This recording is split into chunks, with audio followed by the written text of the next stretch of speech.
आज हम अपने वीडियो में लेकर के आए हैं संज्ञा, जो कि क्लास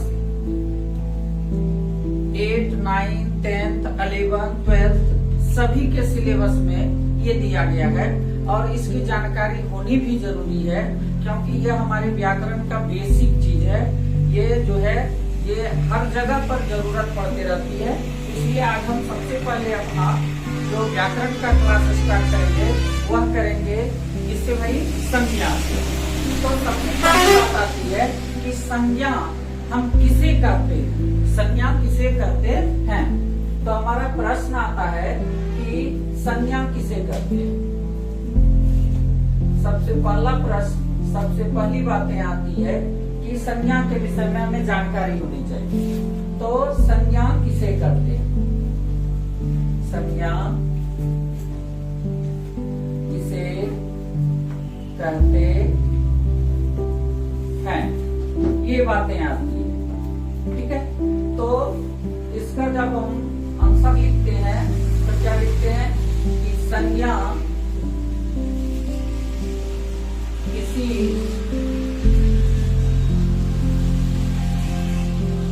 व्यक्ति, वस्तु या स्थान के नाम को कहते हैं।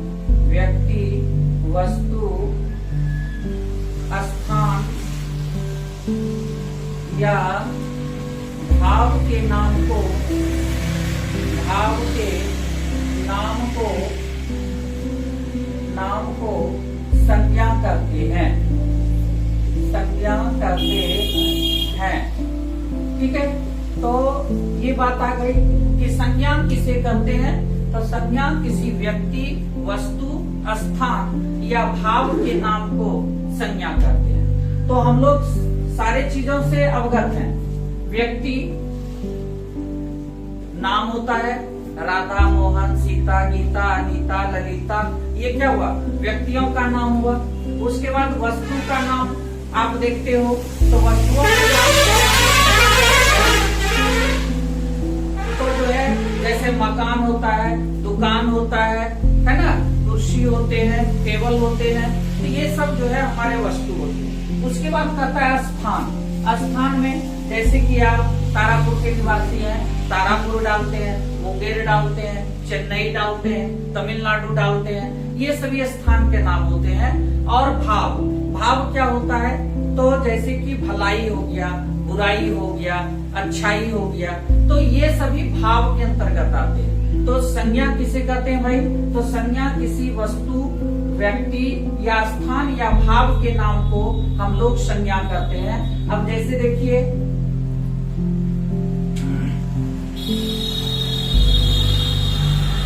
राधा और सीता, राधा और सीता, ये क्या हो गया, व्यक्तियों के नाम हो गए।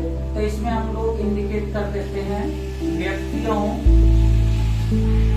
के नाम। ठीक है, और सीता, ये व्यक्तियों के नाम हो गए। इसी तरह से जैसे कि चेन्नई हम लिखते हैं, चेन्नई लिख दिए, उसके बाद जो है भागलपुर लिख दिए, तो ये हमारा क्या हो गया भाई, स्थान के नाम हो गए, स्थान के नाम। ठीक है, कोई दिक्कत नहीं। अब जो है कि जैसे आगे दिखते हैं, स्थान हो गया, वस्तु, वस्तु के नाम में आप मकान लिखिए, ठीक है, दुकान लिखिए, ये सभी क्या हो गए, वस्तु के नाम हो गए, वस्तु के नाम हो गए। ठीक है, अब जो है भाव के नाम में जैसे अच्छाई, या आप लिख सकते हैं भलाई, भलाई, बुराई। ठीक है, तो ये हमारे क्या हो गए, भावों के नाम हो गए, भाव के नाम। ठीक है, तो इस प्रकार से हम लोग देख रहे हैं कि ये हमारा संज्ञा होता है। कि संज्ञा किसे कहते हैं, संज्ञा किसी व्यक्ति, वस्तु, स्थान या भाव के नाम को संज्ञा कहते हैं।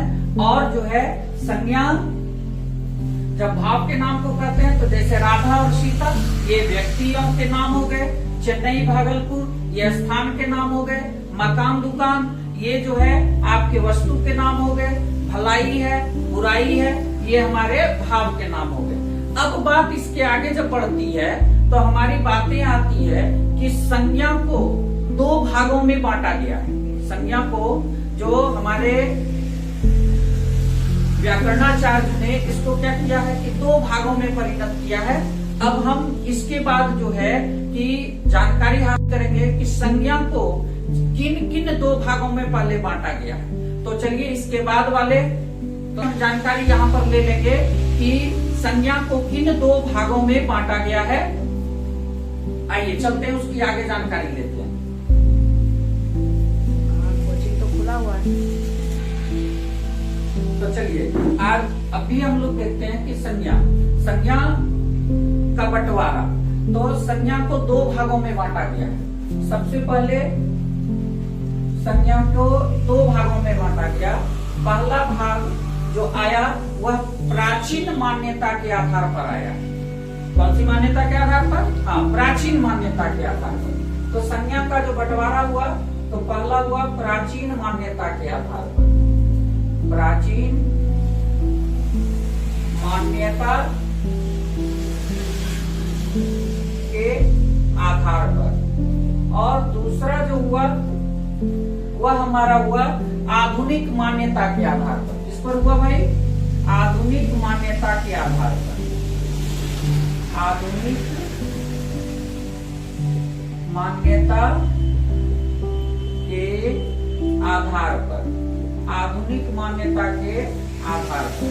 ठीक है, तो ये और ये तो संज्ञा को दो भागों में बांटा गया है ना। यानी संज्ञा का जब बंटवारा हुआ तो वह दो भागों में विभक्त हुआ।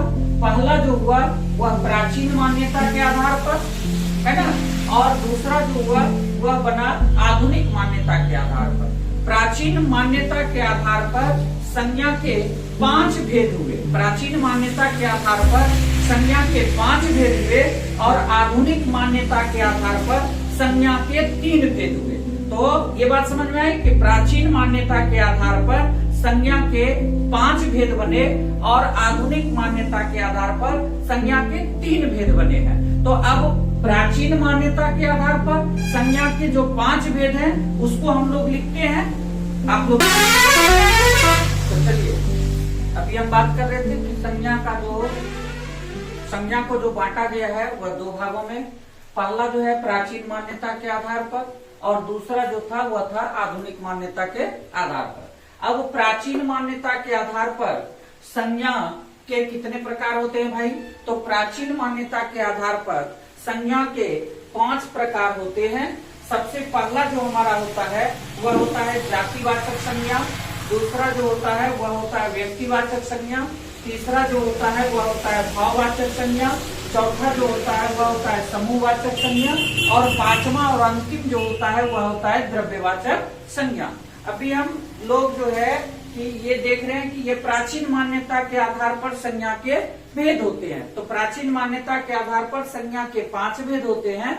और इसी तरह जब हम आधुनिक मान्यता के आधार पर चलेंगे तो आधुनिक मान्यता के आधार पर संज्ञा के 3 प्रकार होते हैं। उसके बारे में भी